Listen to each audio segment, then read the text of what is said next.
மறுநாள் காலை நாங்கள் மூவரும் மீண்டும் கிளம்பினோம். சாமியார் முன்னால் வெறிபிடித்தவர் போல் நடக்க, நான் பின்னால் தள்ளாடியபடி இழுத்து இழுத்து நடந்த மட்டக்குதிரைக்கு பின்னால் சென்றேன். நண்பகல் நேரத்தில் ஆற்றுக்கு மறுபக்கம் வயலில் 3 பெண்கள் வேலை செய்வதை பார்த்தேன். திடீரென்று என் மனதில் ஒரு எண்ணம் உதித்தது.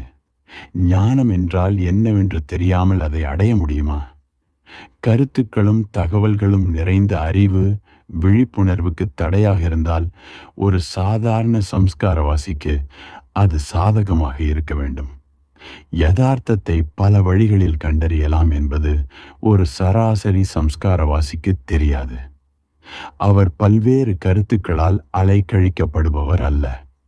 வெளிப்படையாகவே அவர் தனக்கு தானே போதுமானவர், தன் உழைப்பின் பலனில் மகிழ்பவர். ஒரு பெரிய கூட்டமான வல்லுநர்கள் தேவை. சடையெருமை சாணத்தை எரித்து சம்ஸ்காரவாசி தன்னை வெதுவெதுப்பாக வைத்துக் கொள்கிறார். எனக்கு சூடாக இருக்க சிக்கலான எரிவாயு இணைப்பு தேவை. சம்ஸ்காரவாசிக்கு பெனிட்டன் தேவையில்லை. அவர் தனது ஆடைகளை தானே தயாரித்துக் கொள்கிறார். அவர்தானே கம்பளி நூல் திரித்து தனது ஆடைகளை நெய்து கொள்கிறார். தனது கோட்டை தைத்துக் கொள்கிறார். மலைச்சரிவுகளில் வளரும் மூலிகைகளை கொண்டு தனது நோய்களை போக்கிக் கொள்கிறார். தலைக்கு மேலே தனக்கு ஒரு கூரை தேவைப்பட்டால் செங்கற்கள் செய்து அக்கம் பக்கத்தார் உதவியுடன் ஒரு வீட்டை கட்டிக்கொள்கிறார். என் வீட்டை கட்ட ஒரு நிபுணர்கள் படைய தேவை. நானே என் வீட்டை கட்ட முடியாது. அதுக்கு எனக்கு அனுமதியும் இல்லை. நான் கோதுமை விளைவிக்க முடியாது, ரொட்டி சுட முடியாது, ஆடுகளையோ மாடுகளையோ வளர்க்க முடியாது. பக்கத்து ஓடையில் என் துணிகளை துவைத்து கொள்ள முடியாது. நான் சம்பாதிக்க வேண்டும். ஏன்? நேரம் ஒதுக்கி என்னால் விளைவிக்க முடியாத உணவை வாங்க, எனக்கு வாழ நேரமில்லாத நல்ல வாழ்வின் துணுக்குகளை காண, ஒரு தொலைக்காட்சி பெட்டி வாங்க, நடந்து செல்வதால் வீணாகும் நேரத்தில் டென்னிஸ் ஆடவும் மற்ற உடற்பயிற்சிகளை மேற்கொள்ளவும் வெளியிடங்களுக்கு செல்வதற்காகவும் கார் வாங்க இயலாத பட்சத்தில் இவையெல்லாம் இயற்கையிலேயே இலவசமாக எனக்கு கிடைக்கும். நான் பணி செய்யும் நேரமே நான் சேமிக்க முயலும் நேரம். நேரத்தை எவ்வளவு அதிகம் சேமிக்க விரும்புகிறேனோ அவ்வளவு அதிகம் அதை வேலையில் செலவழிக்க வேண்டியிருக்கிறது. விதைக்கும் காலத்தில் விதைத்து அறுக்கும் காலத்தில் அறுக்கிறார் சம்ஸ்காரவாசி. அவரது உழைப்புக்கும் கிடைக்கும் பலனுக்கும் ஒரு சமமான உறவு இருக்கிறது. காரணம், அவர் செய்ய வேண்டிய நேரத்தில் செய்ய வேண்டியதை செய்கிறார், அவசரப்படுவதில்லை. அவரை பொறுத்தவரை காலம் பணத்துக்கு சமமானது அல்ல. பொறுமையின்மை என்பது அவர் அறியாத ஒன்று. ஞானத்திற்கான வழியை மறைத்திருப்பது அறிவு மட்டுமல்ல என்று எண்ணத் தொடங்கினேன். காலம் குறித்த என் பார்வையும் தான் என்னை பிடித்து நிறுத்தி வைத்திருக்கிறது. நான் கொண்டிருக்கும் அல்லது கொண்டிராத காலம் என்ற கருத்தினாலும் குறித்த காலத்திற்குள் இவற்றை செய்து முடிக்க வேண்டும் என்ற என் உறுதிப்பாட்டினாலும் ஆனது அந்த பார்வை. பாவங்களில் தலையாயது தாமதம் என்ற பார்வையும்.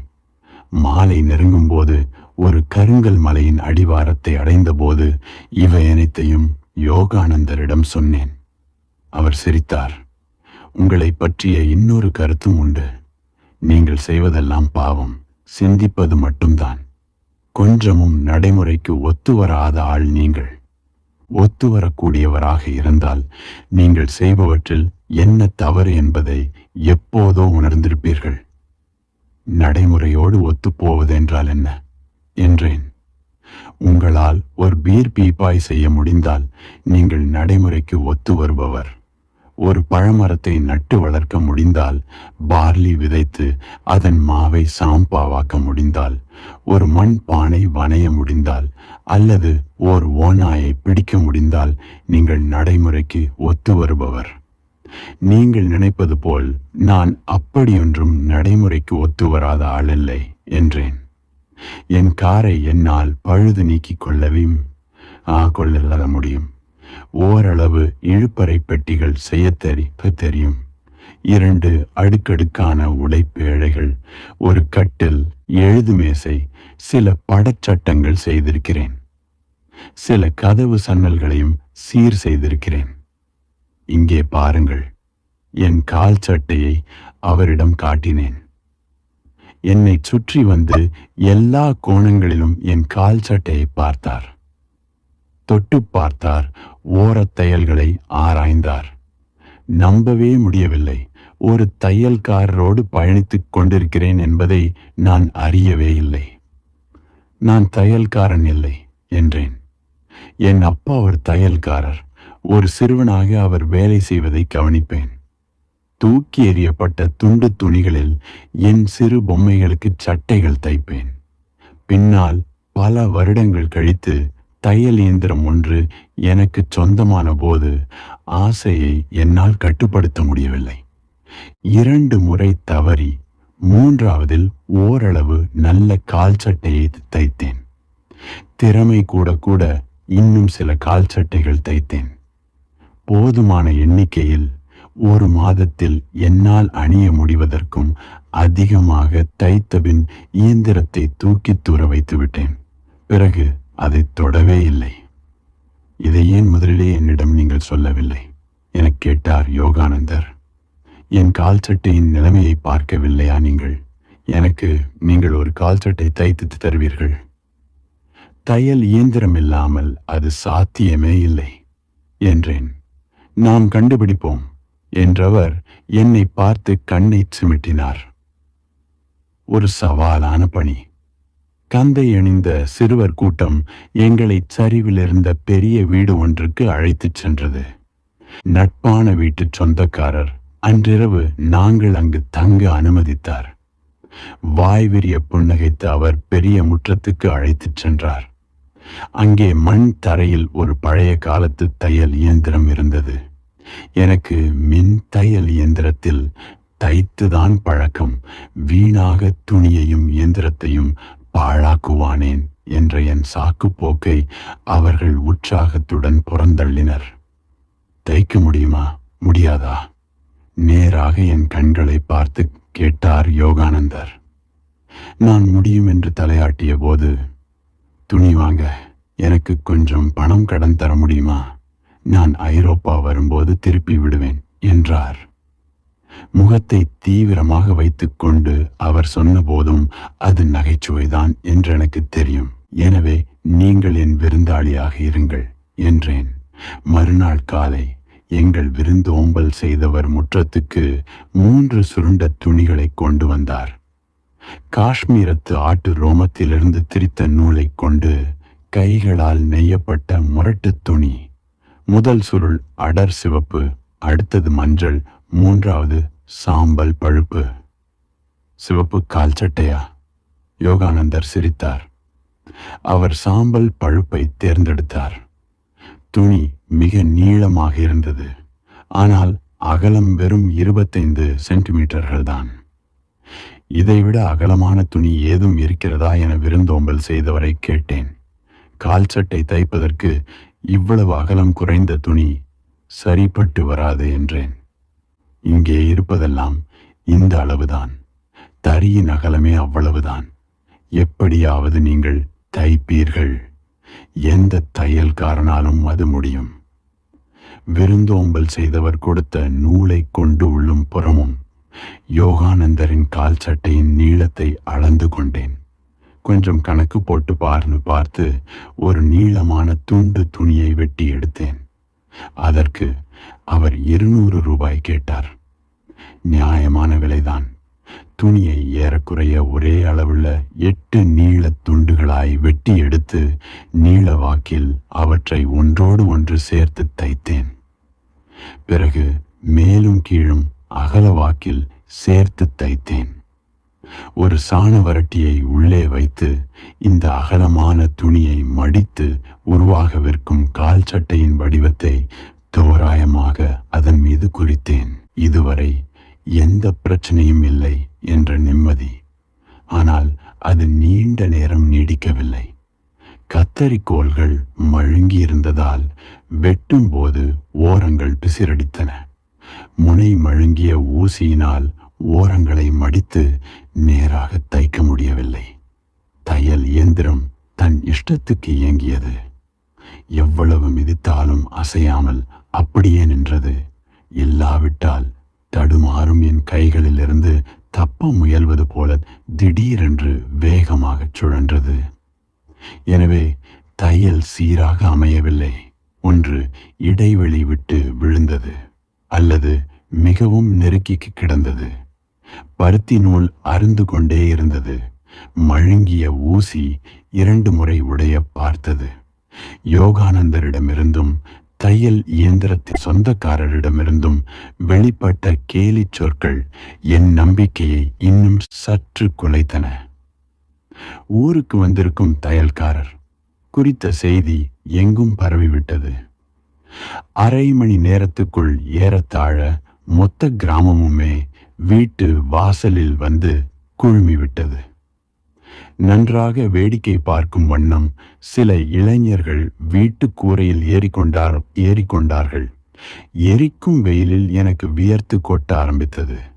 எனக்கு ஒரு மாதிரியாகி போனது சரிப்பட்டு வரவில்லை.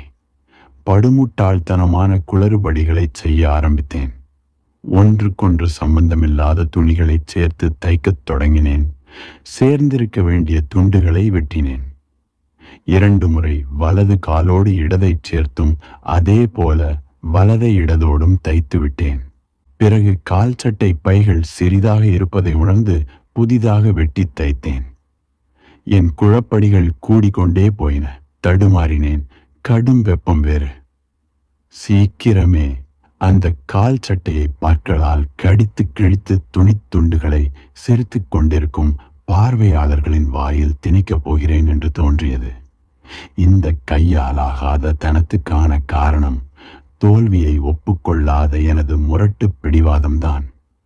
தோல்வியை ஒப்புக்கொள்வது என்னை கொன்றுவிடும். ஊசியை துணியில் செருகிவிட்டு கழிப்பறைக்கு போக வேண்டும் என்று முணுமுணுத்தேன். கிழிசலும் கந்தையும் அணிந்த மலைவாசி மக்கள் கூட்டத்தை நெட்டி தள்ளி வீட்டுக்கு மேற்புறம் மலைச்சரிவிலிருந்து எழுந்து நின்ற பாறையை நோக்கி தள்ளாடி நடந்தேன். பாறையின் நிழலில் வந்து விழுந்து கைகளில் முகத்தை புதைத்து குழைத்து கொண்டேன். யோகானந்தர் அங்கு வரும் வரை அப்படியே கிடந்தேன். அவர் வந்து என் அருகே அமர்ந்தார். இருவரும் எதுவும் பேசவில்லை. 5 நிமிடங்கள் கழித்து அவர் கேட்டார், என்ன சொல்லப் போகிறீர்கள்? ஞானத்தின் கன்னிகள். கால் சட்டை தைப்பது இதுவரை நான் அறியாத ஒன்றை எனக்கு வெளிப்படுத்தியது என்றேன். ஞானத்தை தேடி போகையில் கால் சட்டை தைக்கும் போதும் கூட நான் உளவியல் கன்னிகளுக்குள் சிக்கிக் கொள்கிறேன். அவை என் ஆற்றலை உறிஞ்சி விடுகின்றன, ஊக்கத்தை குலைத்து விடுகின்றன. அந்த கன்னிகள் என்னவென்று விளக்குங்கள் என்றார். நிறைய இருக்கின்றன, ஆனால் அவை எல்லாமே உழைப்பு குறித்த எனது மனப்பாங்கினின்று உருவானவை என்றேன். சந்தர்ப்ப சூழ்நிலைகளின் தாக்கம் எந்த அளவுக்கு மோசமாக இருக்கும் என்பதை கணிக்க தவறியதே என் முதல் தவறு. அங்கே வீட்டு முற்றத்தில் கடும் வெப்பம், கத்தரிக்கோல்கள் முனை மழுங்கியவை. தையல் இயந்திரம் என் பேச்சுக்கு பணியவில்லை. நூல் அருந்து கொண்டே இருந்தது. இவை எல்லாமே எனக்கு தெரியும். ஊசி சற்று வளைந்து அதனிடத்தில் சரியாக பொருந்தாமல் இருந்ததும் தெரியும். அதோடு இப்படி என்னை குறுகுருவென்று பார்த்து நையாண்டி பேசும் ஒரு மக்கள் கூட்டத்தின் முன் இதுவரை நான் தைத்ததில்லை என்பதையும் அறிந்திருந்தேன். இதையெல்லாம் கவனத்தில் கொண்டிருந்திருக்க வேண்டும், ஆனால் நான் செய்யவில்லை. பல வருடங்களுக்கு முன் என் வீட்டில் ஒய்யாரமாய் அமர்ந்து கொண்டு சிறு பழுதுமில்லாத ஒரு இயந்திரத்தில் தைத்தது போல கால் சட்டை ஒன்றை தைப்பேன் என்ற நம்பிக்கையுடன் செயலில் இறங்கிவிட்டேன். 2வது கண்ணி கால் சட்டை தைக்க தெரியும் என்ற கேள்விக்கு அப்பாற்பட்ட என் உறுதிப்பாடு. முன்பின் பழகிராத துணிக்கும் தையல் அனுபவத்துக்கும் இப்போது இறுகிய ஒரு படிவமாக உறைந்து போய்விட்ட கடந்த கால நிகழ்வுகளுக்கும் ஏற்ப மாற்ற முயன்றது. இயற்கையில் படிமமாகிவிடும் நினைவுகளுக்கு பலியாக என்னையே நான் அனுமதித்தேன். இவைதாம் அந்த கண்ணிகள். இவற்றிலிருந்து வெளியேற நான் தெரிந்து வைத்திருந்திருக்க வேண்டும். நான் தவிர்த்திருக்க வேண்டிய இன்னொரு கண்ணிதான் என்னை இந்த கண்ணிக்குள் சிக்க வைக்கிறது என நினைக்கிறேன். மக்கள் என்னை பார்த்து கொண்டிருக்க நான் தையல்காரன் பாத்திரமேற்று நடித்து கொண்டிருக்கிறேன் என்ற உணர்வுதான் அந்த கண்ணி. அது என்னை அசௌகரியப்பட வைத்தது. ஆனால் சற்றும் சங்கடத்துக்குள்ளாக்கவில்லை. எனவே என் வேலையை நான் சரியாகத்தான் பார்த்து கொண்டிருக்கிறேன் என்ற பிம்பத்தை உருவாக்க முயன்றேன். ஆனால் அந்த கணம் முதல் உண்மையான நான் அந்த தன்முனைப்பு தான் செய்யவில்லை. எனது வேலையை அங்கு இருந்தவர்களது கண்கள் வழி தன்னையே பார்த்து கொண்டிருந்தது. தையலில் மிகவும் முட்டாள்தனமான தவறுகளை செய்து கொண்டிருக்கிறேன் என உணர்ந்தபோது அடுத்த கண்ணிக்குள் சிக்கினேன். இந்த வேலையை முடிக்க இயலாது. என்னையே நான் முட்டாளாக்கிக் கொள்ளப் போகும் அச்சமே அந்த கண்ணி. இந்த அச்சம் என் அமைதியை குலைத்தது. அதனால் என் தவறுகள் கூடின. என் முயற்சிகள் அனைத்தும் வீணாகி எனது எண்ணப்படி கால் சட்டை தைக்கப்படாததை கண்டபோது பொறுமையின்மைக்கு ஆளானேன். கண்ணிகளுக்கெல்லாம் தாய் இந்த பொறுமையின்மை. காலத்திலும் வெளியிலும் நிகழும் ஒவ்வொரு செயலும் குறிப்பிட்ட ஒரு கால வரையறைக்குள் முடிக்கப்பட வேண்டும் என்ற நம்பிக்கையினால் உண்டாவதே இந்த பொறுமையின்மை. பொறுமையின்மை பதற்றத்தை உருவாக்குகிறது, உணர்வுகளை மங்கச் செய்கிறது. இவ்விரண்டும் உடனடியாகவோ அல்லது காலம் கழித்தோ பாரதூரமான ஒரு தவறுக்கு காரணமாகி விடுகின்றன. இந்த செயலை இப்படி கொட்டி கவிழ்த்து விட்டோமே என்று தன்முனைப்பு உணரும்போது கையாலாகாத முகம் சிவக்கும் கோபத்தில் அது அடைக்கலம் தேடுகிறது. இந்த கோபம் அநேகமாக குறை காணும் முசுட்டுத்தனம் எனும் வடிவத்தை எடுத்து விடுகிறது. ஆனால் உள்ளமைதி என்னும் வடிவத்தை எடுப்பதில்லை என்றார் யோகானந்தர். உள்ளமைதி தர்க்கணத்தில் தன்னை அடையாளம் காண்பது நின்று உருவாவது. கால் சட்டை தைக்கும் போது கால் சட்டையுடன் உங்களை அடையாளம் காண வேண்டும். உங்களை வெறும் ஒரு உதவியாளனாய்க்கு கொண்டு கால் சட்டை தன்னையே உருவாக்கி கொள்ளும் சூழலை நீங்கள் உருவாக்க வேண்டும். இந்த கால் சட்டை தைப்பதற்காகவே பிறந்தவன் நீங்கள் என்று திடமாக எண்ண வேண்டும். ஒரு புதிய ஆரம்பம். என் தைரியத்தின் எச்சங்களை சேகரித்து கொண்டு மறுபடி நான் தைப்பதற்கு வந்தேன். தைத்து முடித்ததும் எனது அற்புத படைப்புக்குள் தனது குச்சி கால்களை நுழைத்து கிராமத்தவரிடம் பெருமையுடன் காட்டினார் யோகானந்தர். ஒரு குள்ள மனிதன் கூட்டத்திலிருந்து முன்னே வந்தான். தனக்கும் ஒரு கால் சட்டை வேண்டும் என்றான். யோகானந்தரை காட்டி தனக்கும் அச்சாக அவருடையது போலவே பொத்தான் வைத்த மூடாப்புகளுடன் பைகள் வைத்து கால் சட்டை வேண்டும் என்றான். அந்த மனிதனை பின்னுக்கு தள்ளிவிட்டு ஒரு முரட்டு தந்தை முன்னே வந்து தனது 3 மகன்களுக்கும் கால் சட்டை தைக்க வேண்டும் என்றார். சீக்கிரமே எல்லா பக்கமிருந்தும் தைப்பதற்கான பணிப்புகள் பறந்து வரத் தொடங்கின. தையல் இயந்திரத்தின் சொந்தக்காரரான கிராம தையல்காருக்கு விஷயம் இப்படி போவது மகிழ்ச்சியை தரவில்லை. சற்று முன்பு எல்லோரது கேலிக்கும் ஆளான பதற்றமிக்க இந்த அந்நியர் இப்போது கை தேர்ந்த தையல்காரராக மாறிவிட்டதை அவரால் நம்ப முடியவில்லை. தனது வாழ்வாதாரத்துக்கு வேட்டு வைக்கும் போட்டி உருவாவதை அவர் உணர்ந்து விட்டார். இப்படி நடந்தது எனக்கும் ஆச்சரியம்தான். வெற்றிக்கும் தோல்விக்கும் இடையே இருக்கும் தொலைவு எவ்வளவு சிறியது என்பதை இந்நிகழ்வு எனக்கு உணர்த்தியது.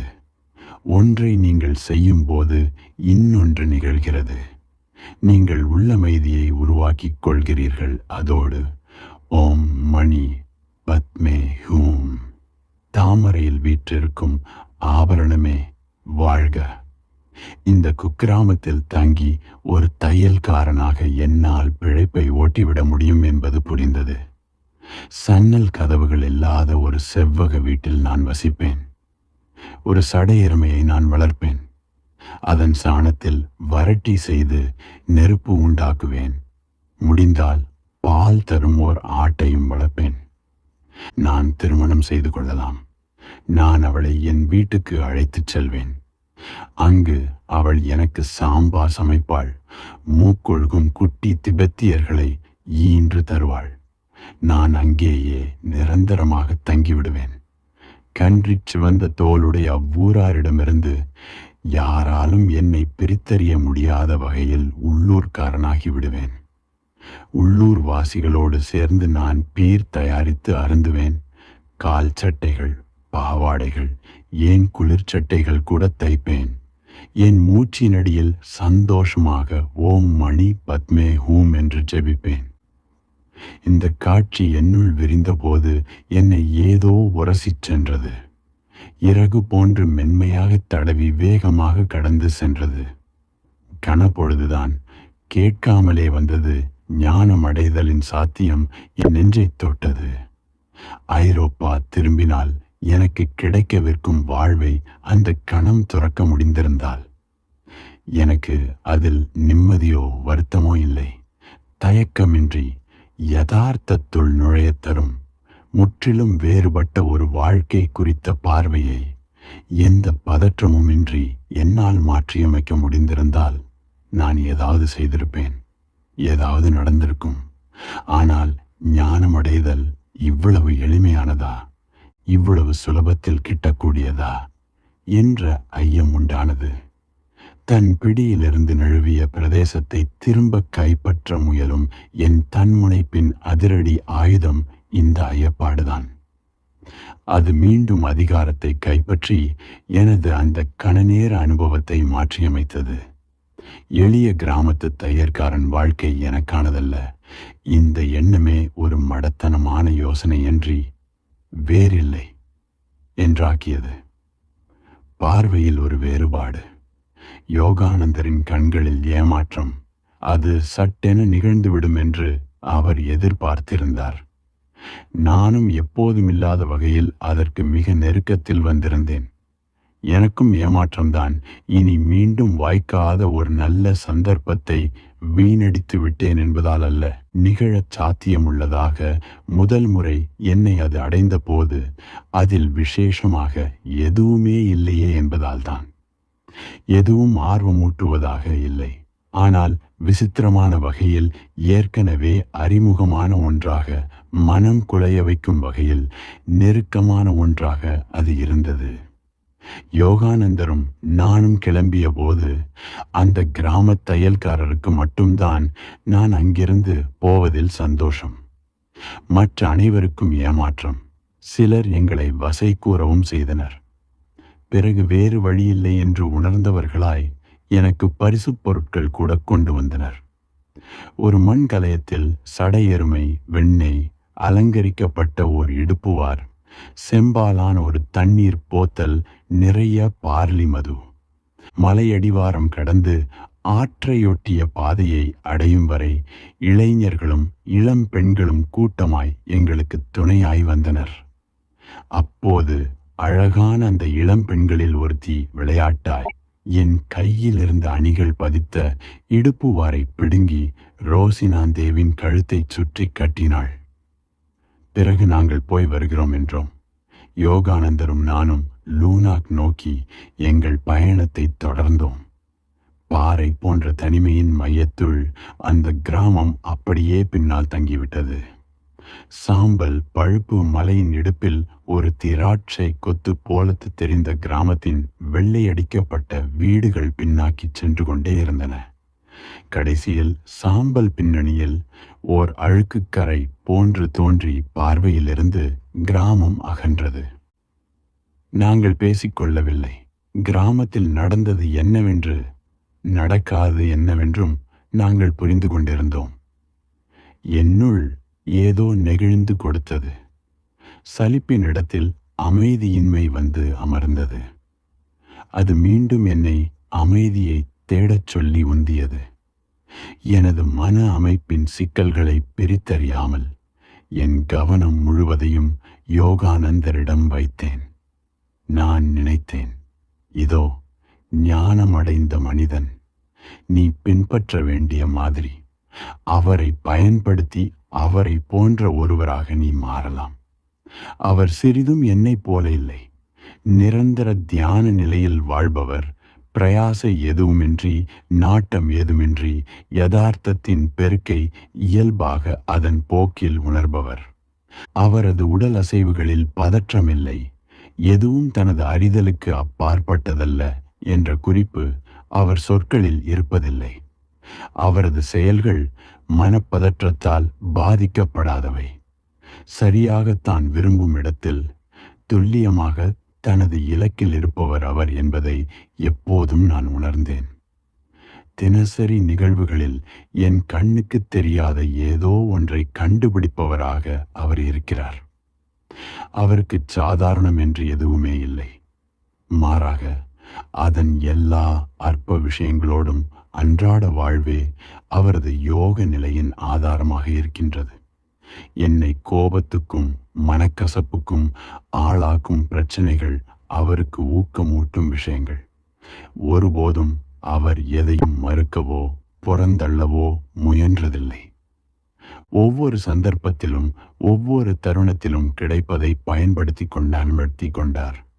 எதையும் புறந்தள்ளுவதில்லை என்பதால் எதை கண்டும் அவர் அச்சமடைவதும் இல்லை. ஒவ்வொரு சூழ்நிலையும் அவரது அகநிலையை பிரதிபலிக்கும் வகையில் வாழ்ந்தார். எதுவாகவும் மாற அவர் எண்ணாததால் என்னவாக இருந்தாரோ அதுவாகவே இருந்ததனால் அவர் செய்த அல்லது எதிர்கொண்ட எல்லாமே சரியாகவும் இயல்பாகவும் இருந்தன. மாறாக எனது ஆக்கம் கடைசி அங்குலம் வரை அவையின்றி என்னால் வாழ முடியாது என்னும் குப்பைகளால் நிரம்பி இறுகி கிடக்கிறது. அதனாலேயே எனது ஒவ்வொரு அசைவின் போதும் எதன் மீதோ முட்டிக்கொள்கிறேன். ஒவ்வொரு அடி எடுத்து வைக்கும் போதும் ஒரு முட்டுக்கட்டையில் இடித்து கொண்டு காயப்படுகிறேன். ஒரு குருடனைப் போல இருக்கிறேன். என் உடல் அசைவுகள் இயல்பானவை அல்ல, கவனமானவை, கருத்து ஊன்றியவை, ஆனால் குருட்டுத்தனமானவை. என் மனதின் பழைய சாமான்கள் கடையில் ஒத்திசைவில்லாத மகிழ்வற்ற ஏராளமான அபிப்பிராயங்கள், உறுதிப்பாடுகள், நம்பிக்கைகள், ஏமாற்றங்கள், கெட்ட பழக்கங்கள், இவற்றால் ஆணி எடுத்து நிறுத்தப்பட்ட ஒரு குருட்டு மனிதன் நான்.